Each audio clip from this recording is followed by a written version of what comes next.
I'd like to speak to you today about the New Covenant, or more specifically, the differences between the Old Covenant and the New Covenant. Anyone who's ever picked up a Bible notices that there's a huge division in the Bible between Old Testament and New Testament. Now, even though there is that distinction and division in the very physical makeup of the Bible, in most Christians' minds, there is a smooth continuity between the Old Testament and the New Testament. And sometimes Christians say things like, well, God is the same in the Old Testament as He is in the New Testament, which is technically true, but it implies something that's false. And what it implies that's false is that God's dealings with man and God's attitudes and God's relationship with mankind is the same, and it's totally different. There couldn't be a greater difference between the Old Testament and the New Testament. So, we need to understand the terms of the New Covenant and what it's based on and what its conditions and its features and characteristics are, so that we can understand where we stand with God. One of the reasons I think that people struggle with faith, for instance, and struggle with other areas in their Christian life is because they don't understand exactly how they stand with God, how their relationship with God, or what it's based upon. So let me read to you a little passage of Scripture, then we'll comment on it. Hebrews chapter 8, I'm beginning with verse 6. The text says, "But now hath He," meaning Jesus, "obtained a more excellent ministry, by how much more also He is the mediator of a better covenant, which was established upon better promises.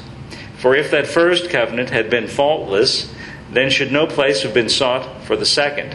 For finding fault with them, He says, Behold, the days come, saith the Lord, when I will make a new covenant with the house of Israel and with the house of Judah, not according to the covenant that I made with their fathers, in the day that I took them by the hand to lead them out of the land of Egypt, because they continued not in my covenant, and I regarded them not, saith the Lord.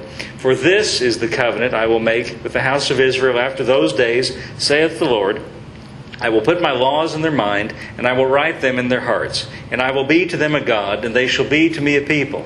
And they shall not teach every man his neighbor, and every man his brother, saying, Know the Lord. For all shall know me, from the least to the greatest. For I will be merciful to their unrighteousness, and their sins and iniquities I will remember no more.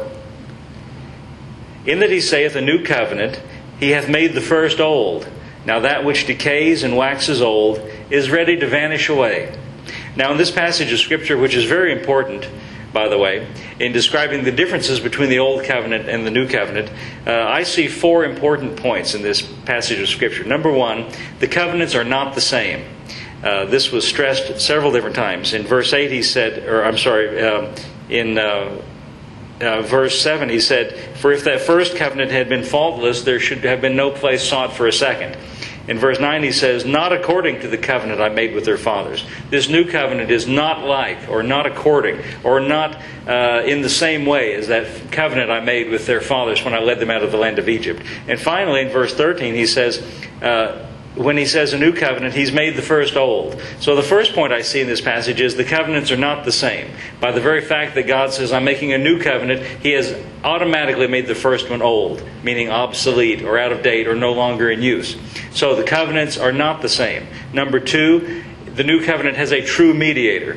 Now Moses is said to be the mediator of the old covenant. But Jesus is a true mediator. Moses was not a true mediator because he was a man, but he was not God. So he couldn't really mediate between God and man because he was only a man. He was a human mediator, so he was a flawed mediator for that old covenant, which was a flawed covenant. Jesus, however, is a true mediator because He's both man and God. So He can truly mediate, and we'll discuss that in a moment. Number three, there's a new way of dealing with sin. In the Old Covenant, individual sin called for individual punishment. But in the New Covenant, that's no longer the case. And people need to know that. Christians need to know that. In the Old Covenant, in Ezekiel it says, The soul that sinneth, it shall die. But in the New Testament we read that one man, Jesus, by the grace of God, has tasted death for all men. That Jesus has borne the sins of all men on the cross. So one man, Jesus, has taken the place of every other man in terms of paying for sin. So they're completely different in that regard. A new way of dealing with sin. In fact, we just read it a moment ago. Their sins and iniquities I will remember no more. No more remembrance of sin. No more keeping score by God. No more keeping track of sin. And we'll get into that in just a moment. And number 4, the significant difference between the New Testament and the Old Testament, or New Covenant and Old Covenant, is the New Covenant is based upon a new nature. He said, "This is the new covenant I will make. I will write my laws in their mind, and I will write them in their hearts." That is in contrast to the Old Covenant, in which the laws were written on tables of stone. It was external, and everyone looked at the tables of stone, and the tables of stone were there, and the laws were there externally, because the nature on the inside was wrong. It was a wrong nature, and so the laws were there externally to say, "This is my standard and these are my commandments," because people would not do by nature what was pleasing in the eyes of the Lord. But in this new covenant, God doesn't give us rules and regulations externally. He gives us a new nature on the inside, so that we can do by nature what's pleasing in the eyes of God. So when an apostle like Paul comes along and writes to the churches, he doesn't say keep the rules or observe the rules. He says walk in the Spirit and you'll not fulfill the lust of the flesh. The way a Christian lives is not by the observance of external rules, but by an inward nature, a new nature that's on the inside. So that we do by nature, if we'll walk in the Spirit, the things that are pleasing in the eyes of God. So 4 things, 4 great differences between, 4 great points in this passage of Scripture in Hebrews chapter 8. The covenants are not the same. Jesus is a true mediator, and He has a new way of dealing with sin, and the new covenant based on a new nature. Now, obviously, in this kind of a setting, in this kind of a format, I can't cover and say everything that I'd like to say, so let me refer you to our website, which will be mentioned either at the beginning or end of this program. Go to our website, and there's lots of printed material that will go into a lot more detail, a lot more depth concerning the differences between the Old Covenant and the New Covenant. These are things we need to know if we're going to relate to God the way He wants to relate to us. It will give us security. It will give us confidence before God. Now, number 1, the covenants are not the same. You know, most Christians today, that's what they think, that the Old Covenant and the New Covenant are basically the same thing. It's basically just a continuation. In fact, I've even heard some people say that, try to make the point that, well, every commandment in the Old Testament is reiterated in the New Testament. No, that's false. That's not true at all. In fact, we're told many times in the New Testament, pointedly, not to observe the things that were commanded in the Old Testament, like the Sabbath laws and the food laws and things of that kind. They're not a continuation. They have a totally different point. They're written to totally different groups of people. It's not like in movies in Hollywood, when they make a movie that makes a lot of money, then they'll make a sequel, which is basically just the same old thing with new characters.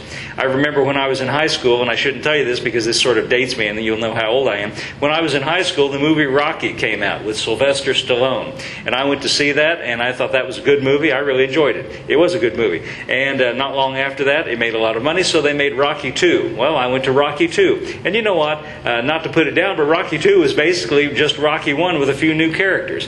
And I think what people think the New Testament is just Old Testament 2. Just a sequel, just the same old thing, the same story with some new characters. But it's not that way at all. It's totally different. The Old Testament is based on laws. It's based on performance. It's based on you and what you do for God. The New Testament is not based on laws and performance. It's based on grace and faith. It's not based on what you do for God, but what God does for you. The Old Testament is all about you and how good you've got to be approved by God. But the New Testament is about Jesus and how good He is. And if you'll put your faith in Him, you're approved by God. So they're based on totally two different, they're going in two opposite directions. One is meant to reveal sin, and the other is meant to reveal righteousness.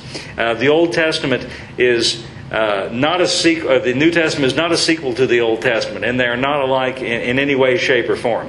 Now, finally, in conclusion, let me say that in verse 13 it says, by the very fact that God says, I'm making a new covenant, He has made the first one old. That's what the King James says. The Greek word there literally means obsolete. Obsolete means no longer in use. So we're told right here in the text that the Old Testament is no longer in use. There's no such thing as two covenants at the same time. The Old Covenant is obsolete. It's no longer in use. So we need to get to know what the New Covenant is all about and what the basis of it is, because that's the one that's in use today.